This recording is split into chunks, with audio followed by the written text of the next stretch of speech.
cara terbaik menyikapinya.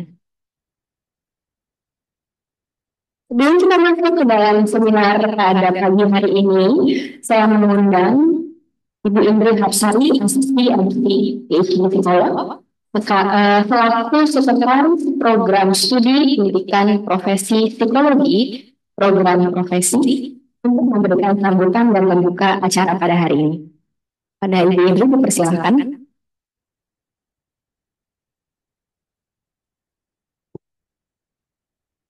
Oh, diganti ya.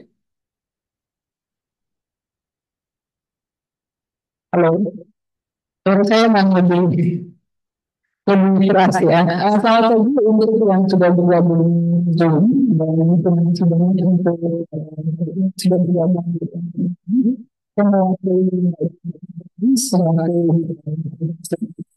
psikologi di program profesi. Hari ini merupakan koordinasi dari kegiatan Clinical Psychology Seminar Series kita untuk semester ini. Ini adalah seminar yang ketiga yang sebelumnya sudah dilakukan di hari Sabtu itu ya, Sabtu dan hari Selasa kalau nggak salah. Nah ini adalah yang terakhir yang koordinasi. Kami berharap kegiatan ini menjadi ajang bagi para profesi yang hadir dan juga bagi yang bisa mengetahui seperti apa isu-isu psikologi. Bagaimana harus mencari bantuan bila membutuhkan. Nah, kegiatan ini diadakan untuk juga memberikan sebuah ketemuan terhadap pendidikan profesi. Seperti yang kita ketahui, program studi pendidikan profesi psikologi ini sudah berubah menjadi profesi umum. Dan sekarang kita punya klinik di sini. Kalau nanti setelah selesai acara ini boleh kliniknya melihat sudah lebih bagus. Dan itu kami sediakan untuk mereka mendaftarkan diri dan melakukan diskusi atau assessment mengenai isu-isu yang ingin ditanggapi oleh para expert atau para ahli di sini. Nah, setelah itu kami juga berharap di tahun depan, di tahun 2025 ini kita tetap melakukan kegiatan ini, Clinical Psychology Seminar Series, dan kita tetap menanggapi semua kebutuhan akan diskusi soal isu-isu perkembangan yang ada selama ini dari masukan para hadirin dan hadirin yang di Zoom maupun hadirin di sini. Dan kami berharap kami banyak belajar juga. Selain kami memberikan materi, kami juga banyak belajar dari para hadirin, dari publik sekitar, seperti apa sih kebutuhan dari komunitas sekitar ini dan apa yang bisa dilakukan oleh Fakultas Psikologi untuk membantu komunitas itu ya. Untuk itu saya buka acaranya dan saya persilakan kegiatan pertama untuk dilangsungkan. Saya kembalikan ke Mbak Diela. Terima kasih, Bu Indri. Selanjutnya kita akan memasuki sesi materi. Izinkan saya memperkenalkan pembicara kita pada pagi hari ini. Pembicara kita memiliki pengalaman yang mendalam dalam bidang autisme dari sisi profesional maupun personal. Sebagai seorang psikolog, beliau juga merupakan orang tua dari anak dengan spektrum autisme. Di tahun 2020, beliau diangkat sebagai honorary chairperson dari Asian Autism Network. Saat ini beliau menjabat sebagai ketua kelompok riset studi keluarga di Fakultas Psikologi Universitas Indonesia dan juga memimpin Yayasan Autisme Indonesia. Bersama kita hari ini, Dr. Adriana Sukandar Ginanjar, MS Psikolog, akan memaparkan topik mengenai menyikapi diagnosis kondisi spektrum autisme. Mari kita sambut Ibu Adriana.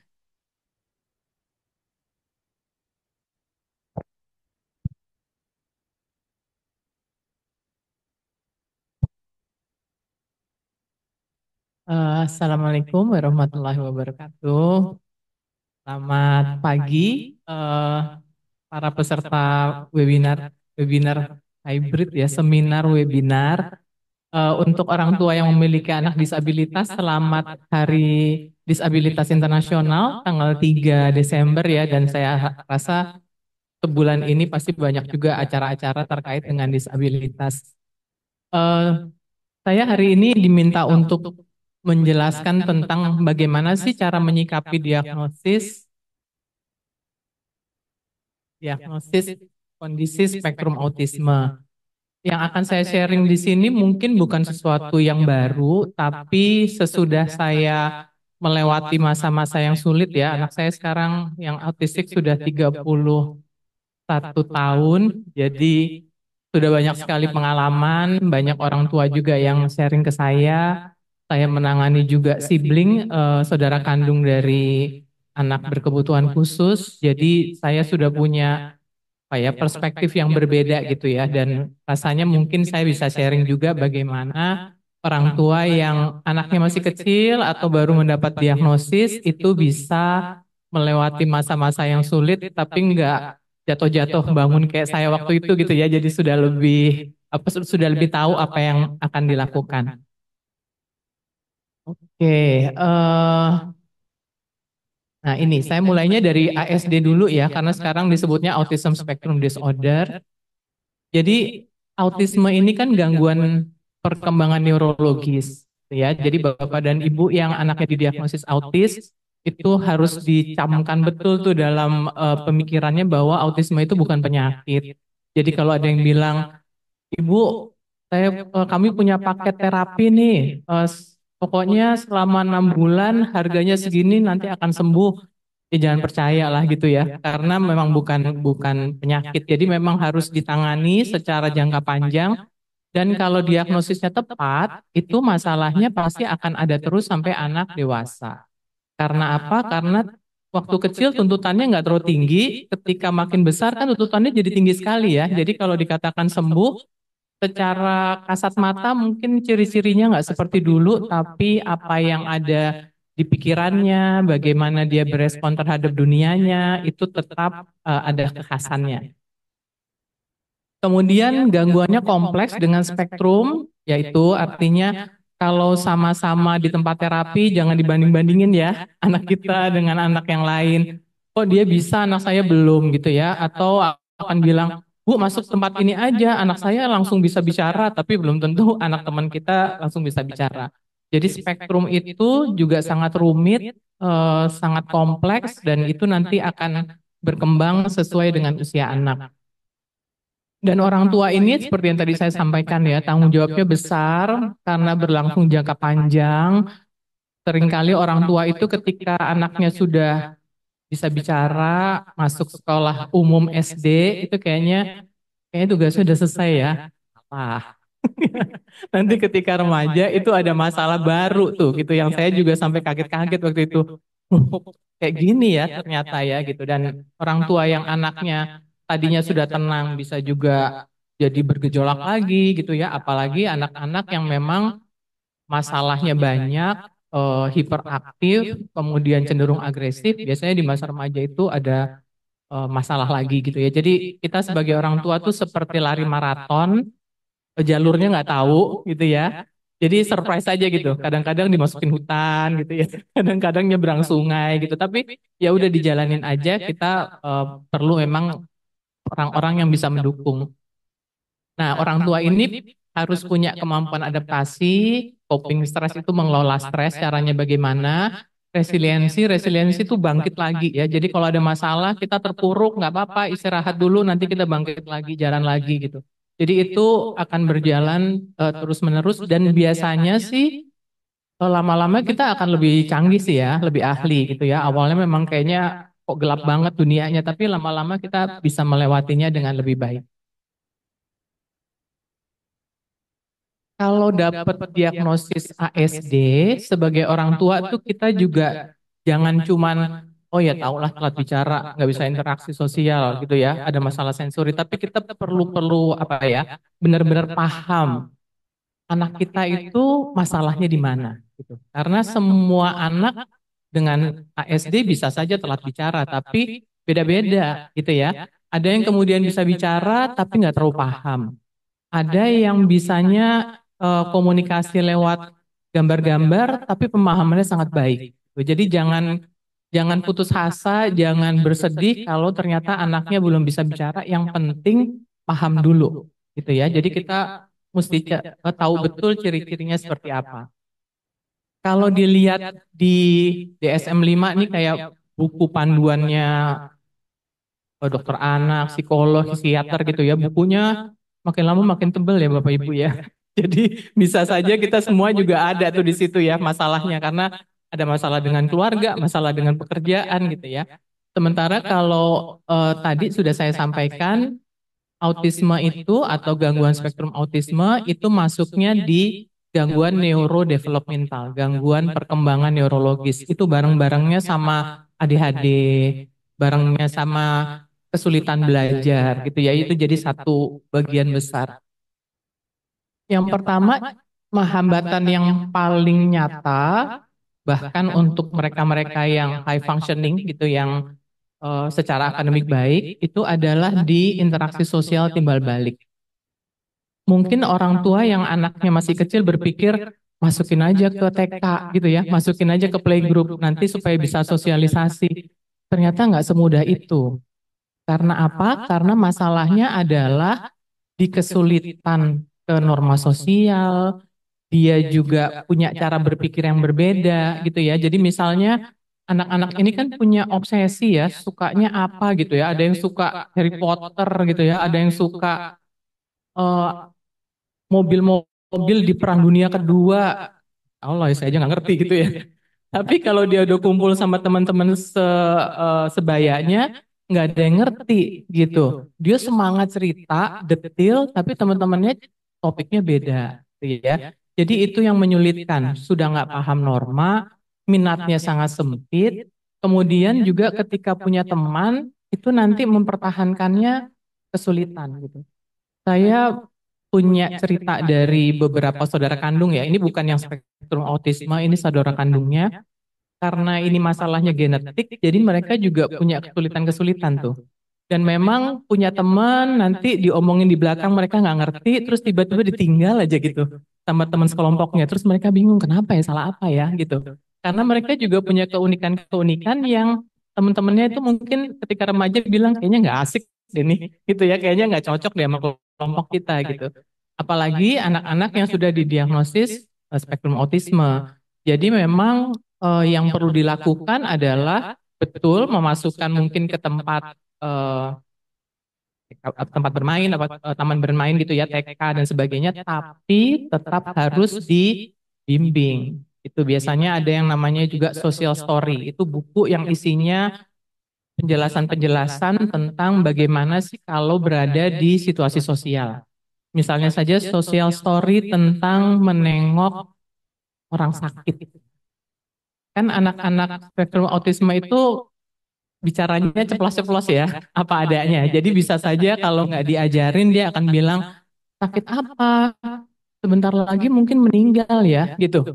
Karena dia dengar-dengar dari orang tuanya, mungkin dia baca-baca penyakitnya apa, mungkin umurnya nggak panjang gitu. Nah, secara sosial hal itu sebaiknya kan nggak dibicarakan ya. Jadi social story itu akan menjelaskan kalau menengok caranya bagaimana, kalau mau membawa buah tangan itu apa yang biasanya diberikan ya misalnya buah-buahan. Ketika di sana jangan tanya terlalu detil ya, apalagi meramalkan gitu ya, meramalkan ke depannya.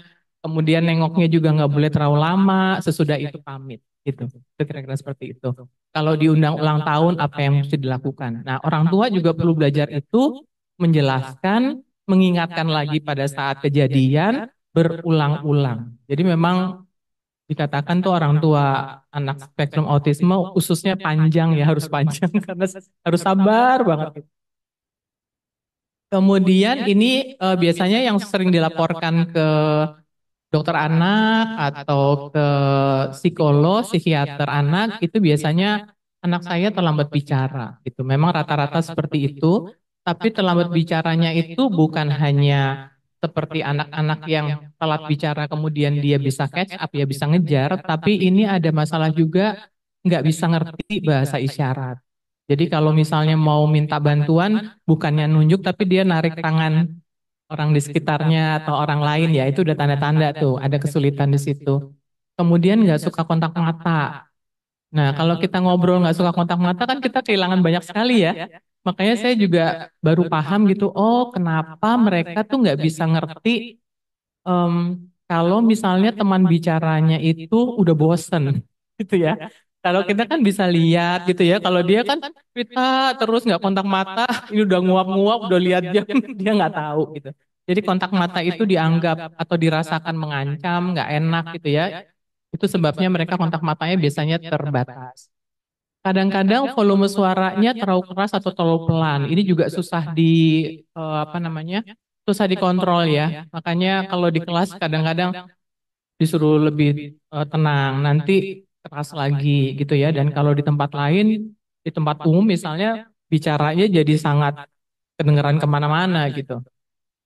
Kemudian ini susah memahami kata abstrak, oleh karena itu di bidang akademik mungkin jadi sulit ya. Misalnya mereka nggak susah paham tentang perdamaian itu seperti apa sih gitu ya. Kebangkitan nasional, bangkit dari duduk atau apa misalnya ya.